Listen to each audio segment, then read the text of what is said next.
Hey, how's it going? It's Mike here. I want to give you guys a quick update on a couple cool new things that have come out in Rome, and also kind of just show you how to use templates, which is the cool thing that has come out in Rome. So I don't want to take up a ton of time. I'm just going to dive right in and show you guys this. I'm assuming you've already been through the full course, and this is just being added to that.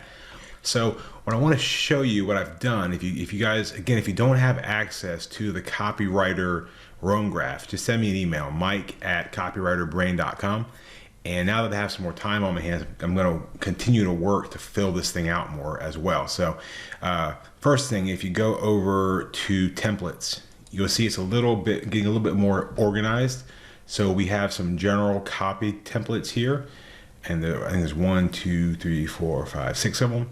And then I think there's 1, 2, 3, 4, 5, 6, so 7 more sort of VSL and sales page templates. If you click in these, we'll use mine for an example. If you click into it, you'll see that it's sort of structured in a way. You can just copy this whole entire thing and bring it over to your graph, and you can use this whenever you would want. And I want to show you how. If you'll see right here under this line, which I'll go ahead and make it big so you can see it.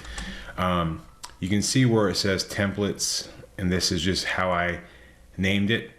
And what you'll see over here is a little bit of Rome code. So I created a page, and this is how you can turn any bit of text into a template.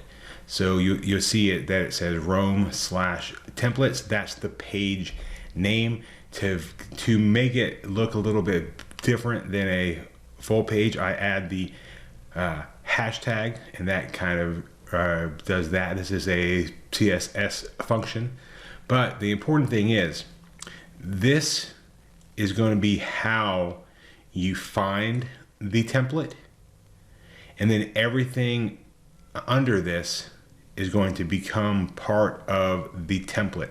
So this is why I give the template a heading title, so that way you kind of know you can always change this. And then this is the flow of the template. So basically, if you want to create a template, you have to do it in this structure. We'll make one just for fun. I'll show you, but let's jump over and show you how do you launch this thing. So let's say you're going to write a new sales page. You would just click, and all you're going to do is you're going to press the semicolon key twice. So semicolon, semicolon, and now you'll see that it's popped up. And you can see that I have it separated by templates, and then I have it with projects. So you can begin to type the word templates, and it'll just show you that. But we want to find mine, so we can actually just type in the word Mike, and it'll find it, click on it, and boom. Now that pulled up that template, and you can see the structure. Notice that this is that title that I said, just to kind of show you. Over here in the sidebar, you can see it's the same as if I were to highlight and copy all of this and paste it here. But it's a way to do it without having to go find it and pull it up, which is pretty cool. So that is one of the template structures, and you can do this pretty much anytime you would want. And there's all types. So let's say you wanted to create the Kanban template, which is a project. So I'll change that to say project, but click that, and there it is, and it's all there, and you can see all the code was brought over. So you can launch just about anything that you would want as a template. So let's say you want to create one. How would you do it? So what I would do is this is the name you will search for in templates. Okay, so this is the name of it. This is basically the name of the template. Let me just say that this is the name of the template. And then you can go ahead and create that Rome templates page. So I just hit hashtag Rome/templates. If this page doesn't exist yet, you'll have to create it, but you can just type it and that creates it. So this is the name of the template that we're going to find. Hit enter. You're going to want to tab over because you want to be inside this section. And then here, this name appears when you load the template. So that's kind of it. And then you would say like, this is part 1, this is part 2, this is part 3.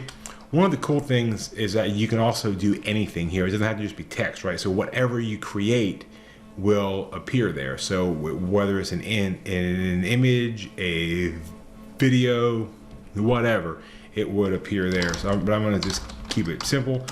Okay, now we're done. We created this template. So if I go to a new line here, hit boom, boom, start typing, this is the name of the template. So this name is from right here. Click it, and look at that. This name appears. So what I would do if it was me, I would then go in and just edit this to be whatever you would choose it to be. And the way that I would structure it, how I kind of do things, is go over and just, sorry, I have a phone call coming in. Go here, boom, boom. Let's launch this ADA template. You'll see that I added some instructions too to help you out. But then on the side over here, I would find all my notes and my research, and I would just start dragging it over to the right sections. And that's pretty much it. That's how you use templates. I hope this made sense. If you have any questions, feel free to ask anywhere. You know, you can always send me an email, mike@copywriterbrain.com, or join us on any of the calls that we do. Hope you enjoyed this. Hope it's helpful. And I'm going to be continuing to fill this thing up. My goal is to get over 100 templates in here. So that way you can just kind of quickly grab one and go. So see you soon.